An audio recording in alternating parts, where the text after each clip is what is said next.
ইসলামে কেন যোগ দিলাম? প্রথমবারের মতো একজন হিন্দু ধর্মাবলম্বীকে প্রার্থী হিসেবে ঘোষণা করেছে জামায়াতে ইসলামী। খুলনা 1 আসনে কৃষ্ণনন্দী নামের এক সনাতন ধর্মাবলম্বীকে এ মনোনয়ন দেওয়া হয়। এ নিয়ে শুরু হয়েছে তীব্র আলোচনা ও সমালোচনা। কৃষ্ণনন্দী বর্তমানে ডুমুরিয়া উপজেলা জামায়াতের হিন্দু কমিটির সভাপতি। এর বাইরে তিনি আওয়ামী লীগের সাবেক একজন মন্ত্রীর অতি ঘনিষ্ঠ হিসেবে পরিচিত।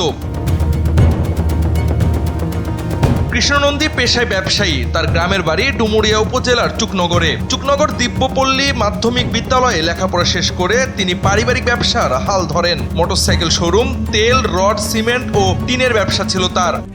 RICL TMX, যুগের পর যুগ স্থাপনা থাকে মজবুত।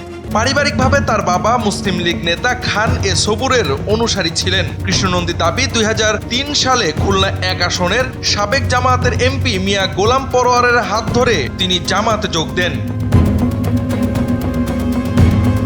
বিতর্ক মূলত কৃষ্ণনন্দীর রাজনৈতিক যাত্রা নিয়ে। কিভাবে জনপ্রিয় স্থানীয় জামাত নেতা শেখ আবু ইউসুফকে হটিয়ে জামায়াতে ইসলামীর মনোনয়ন পেলেন কৃষ্ণনন্দী, সেটা নিয়ে অনেকেই দ্বিধার মধ্যে আছেন। স্থানীয় আওয়ামী লীগ ও সাধারণ মানুষের অভিযোগ, বিগত আওয়ামী লীগ সরকারের আমলে কৃষ্ণনন্দী ছিলেন সাবেক মৎস্য ও প্রাণী সম্পদ মন্ত্রী নারায়ণ চন্দ্রের ঘনিষ্ঠজন। মন্ত্রীর সঙ্গে তার বিভিন্ন কর্মসূচির ছবি সামাজিক যোগাযোগ মাধ্যমে ছড়িয়ে আছে।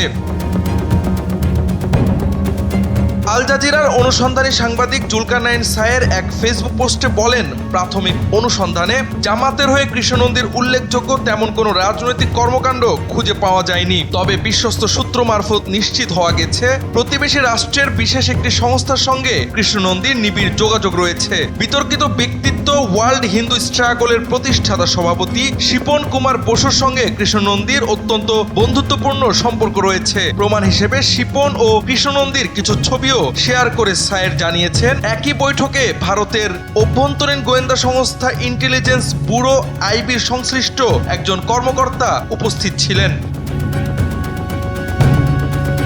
চুকনগর এলাকার একাধিক ব্যবসায়ী সংবাদ মাধ্যমকে জানিয়েছেন, ক্ষুব্ধ জনতা কৃষ্ণনন্দীকে আওয়ামী লীগের দোসর মনে করে তার ব্যবসা প্রতিষ্ঠান ও বাড়িতে আগুন দেয়। নিজেকে বাঁচাতে এখন জামাতের ঘাড়ে বসেছেন তিনি। এ অভিযোগ অস্বীকার করে কৃষ্ণনন্দী বলেন, ব্যবসায়ী হিসেবে মন্ত্রীর সঙ্গে সম্পর্ক ছিল, কিন্তু ঘনিষ্ঠতার কথা অতিরঞ্জিত করা হচ্ছে।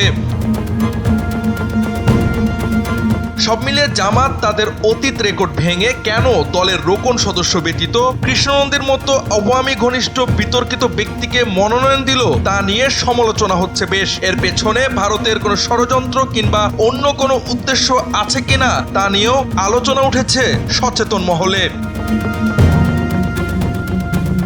Javad Ahmed, NPB।